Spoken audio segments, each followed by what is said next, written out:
महाभारत का युद्ध चल रहा था सज्जनों। 18 दिन तक चला महाभारत का युद्ध। अगहन शुक्ल पक्ष की एकादशी से लेकर पूस की अमावस्या तक 18 दिन तक चला महाभारत का युद्ध।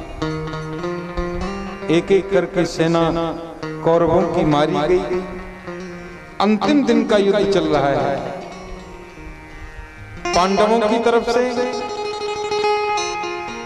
भीमसेन सेनापति बने हैं और कौरवों की तरफ से दुर्योधन सेनापति बना है।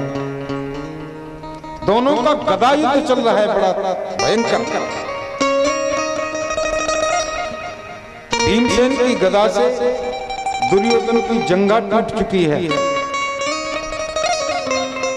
युद्ध के मैदान में पड़ा पड़ा रो रहा है भीमसेन। ये दुर्योधन कहते हैं द्रोणाचार्य का पुत्र अश्वत्थामा आया और दुर्योधन से बोला, मित्र बताओ मैं तुम्हारे लिए क्या कर सकता हूं, कोई सेवा मेरे लायक हो तो बताओ। दुर्योधन बोला, मैंने कभी तुम्हें गुरु से कम आदर नहीं दिया मित्र, क्योंकि तुम मेरे गुरु पुत्र हो।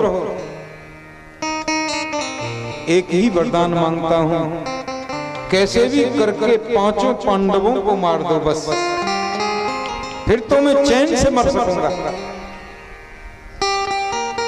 अश्वत्थामा बोला, ये कौन बड़ी बात है, मैं प्रतिज्ञा करता हूं आज रात्रि में ही 5 पांडवों के सिर कलम करके कर सूर्य उदय होने से पहले तुम्हारे चरणों में ला करके डाल दूंगा।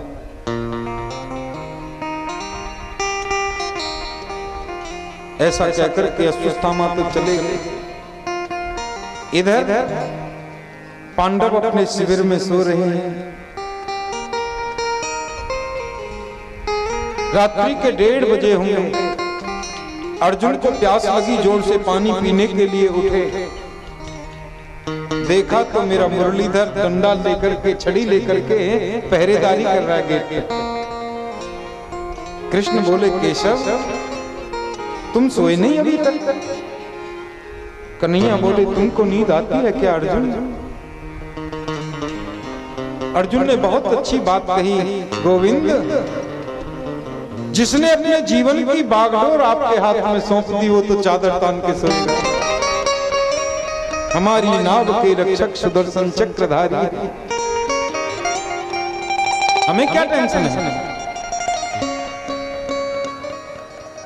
भगवान बोले, लेकिन मुझे लगता नहीं कि ये स्थान तुम्हारे लिए यहाँ सुरक्षित है। और पांडवों को अन्य किसी स्थान पर द्वारकाधीश लेकर के चले गए। द्रौपदी के 5 पुत्र वहीं सोते हुए रह गए। अच्छा प्यार से बोलो जय गोपाल जी की, जोर से बोलो ना जय गोपाल जी की। देखो श्रोताओं का ध्यान इधर उधर हुआ ना तो फिर हम कथा वथा सब भूल जाते हैं। कथावाचक को सबसे ज्यादा तकलीफ होती है कोई इधर उधर अपना ध्यान बटाए या फिर कथा में आगे आकर के कोई सो जाए तो बड़ा कष्ट होता है जो कथा करता है उसको बेचारे। हाँ एक व्यास जी कर रहे थे कथा। अब गांव के बड़े माने जाने माने आदमी जैसे हमारे आदरणीय दिनेश पाठक जी, पूरा एरिया उनकी इज्जत करता, सब सरपंच बना रखा था उनको। सरपंच जी ने अपने गांव में अपने घर पे कथा कराई। व्यास जी बेचारे कथा कर रहे, पंडाल भरा हुआ, लोगों की भीड़। व्यास जी आकर के बैठ गए। जैसे ही कथा शुरू करने लगे लोगों ने रोक दिया, महाराज 5 मिनट रुको।